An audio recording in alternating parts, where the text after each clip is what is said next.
the Bucs have entered the Super Bowl contender chat? You really believe it? For real?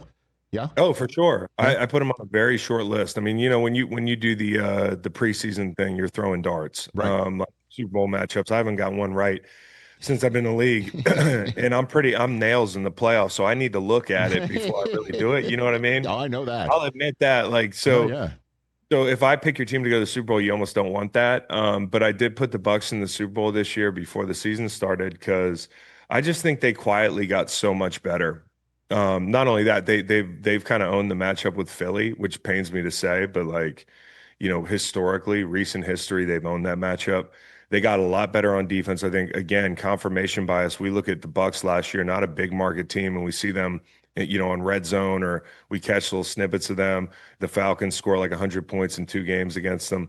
A lot of it's because they had injuries. And you think about the quarterback of your defense, Antoine Winfield, who's fantastic, missing much of the year. He might as well not play. Like when you're injured that long in a season, you're never going to be yourself. Savasier Dennis, they didn't really have a pass rusher opposite Yaya Diaby.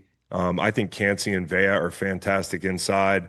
And they add Hassan Reddick, who had a big sack in the red zone. It's a 4-point sack alone on Sunday. That's his first big play as a Buck. I think that the key, though, is Todd Bowles was giddy this offseason talking about the 2-man corners that they were able to draft in Morrison and Parrish playing in the slot. And Parrish made a big play knocking them out of field goal range on Sunday. Morrison didn't even play. So they have depth now. They also are like, yeah, we've got a bunch of great receivers, but we didn't have all of them last year. Let's go draft this Ibuka guy who scored two touchdowns for him on Sunday. Yeah, did you hear what Mike Evans had to say, basically, and Baker, that he called a shot, and that they're both raving about how beyond his years he already is. Yeah, they love him. They love him. And again, like Tampa's one of those true programs. Jason Light does a fantastic job. And so I think they've just really, like last year, they were closer than people thought, but they weren't healthy. And then this offseason, they filled a lot of the holes. And obviously, the big question is going to be the offensive coordinator, Grizzard. But Baker's had about 12 of them in his career, and it's never slowed him down. He looked a little rusty Sunday, and he would tell you that.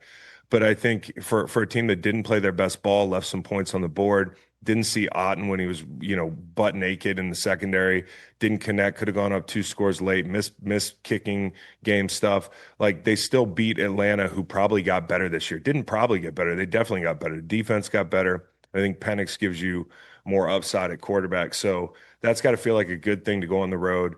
Either down 7-0. They're almost down 14-3 at one point. They make a big stop on 4th and 1. I thought it was a big win for them, and I think they'll be right there at the end of the season. Hey, you made it all the way to the end. Thanks for that. Check us out every single day streaming live on Disney Plus and the ESPN app 12 to 3 Eastern.